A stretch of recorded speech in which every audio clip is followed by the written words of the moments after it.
예, 어제 하루 종일 궁금했습니다. 무엇이 이진숙을 이토록 변하게 했을까? 아끼고 사랑했던 후배 기자를 저토록 변질시킨 괴물의 실체는 무엇일까 궁금했습니다. 후보자는 어제 하루 종일 자정이 넘도록 표정 하나 바꾸지 않고 상대방에 대한 혐오, 노조에 대한 증오, 약자에 대한 조롱으로 일관했습니다. 후보자는 평기자였을 때 약소국 민중에 대한 연민을 표현하기도 했고, 그리고 정권의 방송장악 기도에 맞서서 MBC 노조를 지키기 위해서 맨 앞장에 서서 결기 있게 투쟁한 기자였습니다. 그러던 사람이 언제부턴가 180도 달라졌습니다. MBC 노조를 지키려고 단식 투쟁까지 불사했던 후보자가 돌연 노조를 비난하고 노조를 파괴하는 흉기로 돌변한 것입니다.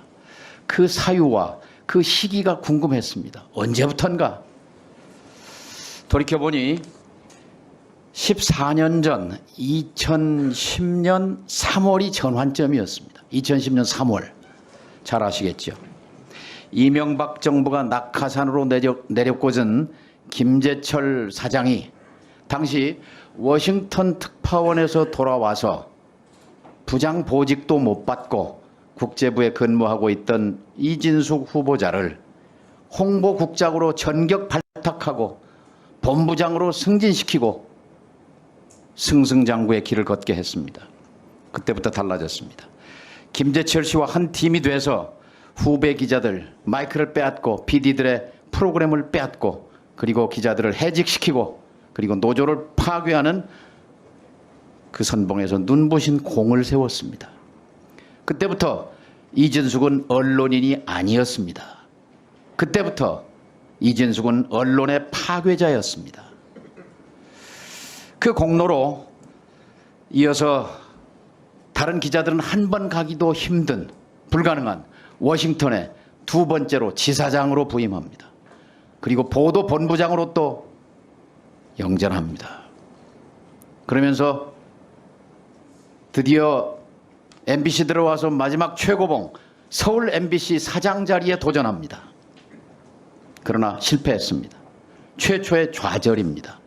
그리고 대전 MBC 사장으로 갑니다. 그리고 1년에 100번 넘게 서울 출장을 옵니다. 법카를 흥청망청 씁니다. 그 이유를 본인은 광고주를 만나서 광고를 따고 업체 협찬을 받으려고 영업활동한 것이라고 주장했습니다. 그런데 어젯밤 MBC 내부의 핵심 간부로부터 장문의 제보를 받았습니다. 후보자가 얘기한 것은 다 거짓이라고. 후보자가 광고주와 만나 광고를 땄다는 것 새빨간 거짓말이라고. 광고 딴 것 있으면 청문회에서 당당하게 얘기해보라고. 그리고 업체 협찬받은 것 3년간 2건 있었다고. 8.15 음악회, 코이카 무슨 전시회 등. 이 간부는 후보자가 서울에 와서 집중적으로 만난 사람들은 방송문화진흥회 이사장 이사들이었다고. 여권 이사 6명이었다고. 고영주 이사장, 김문환 이사장, 차기환 이사, 박천일 이사, 김광동 이사 잘 알 겁니다. 이분들은 MBC 주식 70%를 갖고 있는 박문진의 핵심 인사들로서 MBC의 감독권, 인사권을 갖고 있습니다. 이분들을 상대로 청탁, 로비를 한 것이 분명하다고 이 제보자는 말하고 있습니다. 그리고 그들과 함께 자주 갔던 서울 강남 청담동 오마카세 일식당도 얘기해 줬습니다. 이 사람들을 접대하면서 선물도 주고 그 이상의 것도 전달했다는 것을 이분은 얘기했습니다. 이 위원회는 수사권이 없습니다. 그러나 후보자의 행위가 법률을 위반한 것인지에 대해서 검토할 필요가 있습니다. 결국 후보자의 변신의 배경과 이유는 그 원동력은 결국 권력욕, 출세욕이었습니다. 인간은 누구나 출세욕과 권력욕이 있습니다. 명예욕이 있습니다. 하지만 절제와 금도가 있는 법입니다. 링컨 어록에 이런 말이 나옵니다. 한 인격을 시험해 보려면 권력을 주어봐라. 시험해 보기에는 방통위원장의 권력을 이진숙 후보자에게 주기에는 너무나 위험합니다. 사고방식과 세계관이 너무 위험합니다. 본인은 극우가 아니라고 말하지만 한국 극우의 공통된 특징은 모조리 다 갖추었습니다. 5.18을 폭도라고 폄하하는 글에 공감을 표시하고 세월호를 폄하하고 이태원 참사 기획서를 흘리고 상대방에 대해 딱지를 붙이고 자, 1980년 한국 언론은 군부에 의해서 파괴됐습니다.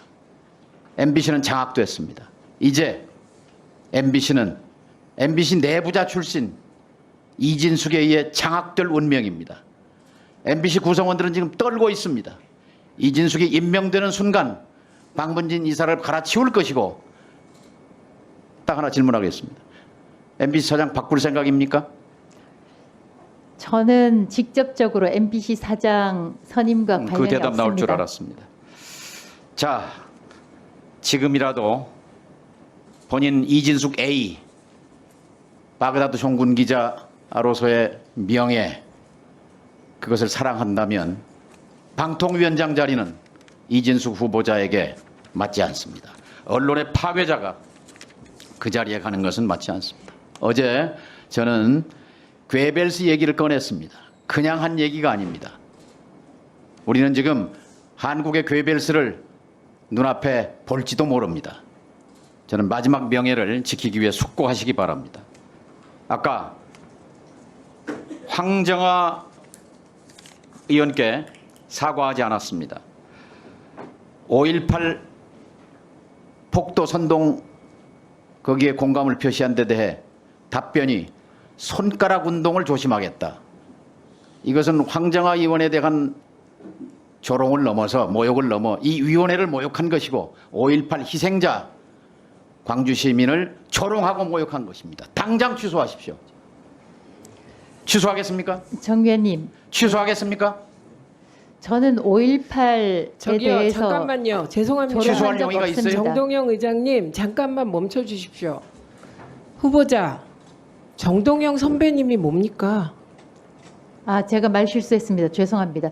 네. 정동영 위원님이라고 의원님이라고 얘기했던 것 같은데 잠시 착오했습니다. 아니 선배님 여기 그런 자리 아닙니다. 조심하십시오. 죄송합니다. 예. 예, 저기 다시 하십시오. 다시. 5.18 희생자들에 대해 머리 숙여 사죄하십시오. 손가락 운동이 뭡니까? 손가락 운동을 조심한다. 5.18 희생의 무게가 손가락 운동만큼의 무게입니까? 그 내용하고 좋아요 표시한 것하고는 전혀 아무리 상관없습니다. 강변해도 손가락 운동이라는 말에 공감할 국민은 없습니다. 그 용어에 대해서 사과드립니다. 취소하십시오. 취소하고 사과하십시오. 취소하고 사과드립니다. 또 하나, 이용마 기자의 죽음에 대해서, 억울한 죽음에 대해서 어제 김재철 씨가 사죄한다고 말했습니다. 입술로 사죄한 것이지만 그래도 다행이었습니다. 조문은 가지 않았습니다. 이용마 기자를 해고할 때 박성재, 최승호 6명의 기자 PD를 해고했습니다. 그때 김재철 씨와 한 팀이었습니다. 일말의 책임감을 느낀다면 이 자리에서 이용마 우리 후배 기자의 죽음에 대해 사죄하십시오. 정 의원님, 그 징계가 이용마 있었던 기자의 죽음에 대해 책임감을 느끼지 않습니까? 그렇게 연결시키는 것은 정말 그 부분에 대해서는 사죄할 생각이 죽음에 없습니까? 대해서는 안타깝게 생각하지만 안타까워요? 사람의 목숨이 이진숙 후보자가 후배 기자들, PD들을 해고하는데 한 팀이 돼서 선봉에 서서 하나에서 10까지 다 관여해놓고 안타깝다고? 사규에 의해서 징계가 이루어졌고 최승호 사장 때도 많은 김재철 사람이 씨는 어제 해고가 사죄한다고 됐습니다. 입술로라도 사죄했어요. 죄송스럽지만, 그런 생각도 없습니까? 죄송스럽지만 그 부분에 대해서는 인사위원회에서 이루어진 것이기 때문에 죄송합니다. 본인은 사죄할 생각이 없어요? 후배 죽음에 대해서는 그렇기 때문에 안타깝게 생각합니다. 이진숙이 방통위원장이 되는 것은 나라의 비극입니다. 불행이 될 것입니다. 한국의 괴벨스를 우리는 앞으로 보게 될 것입니다.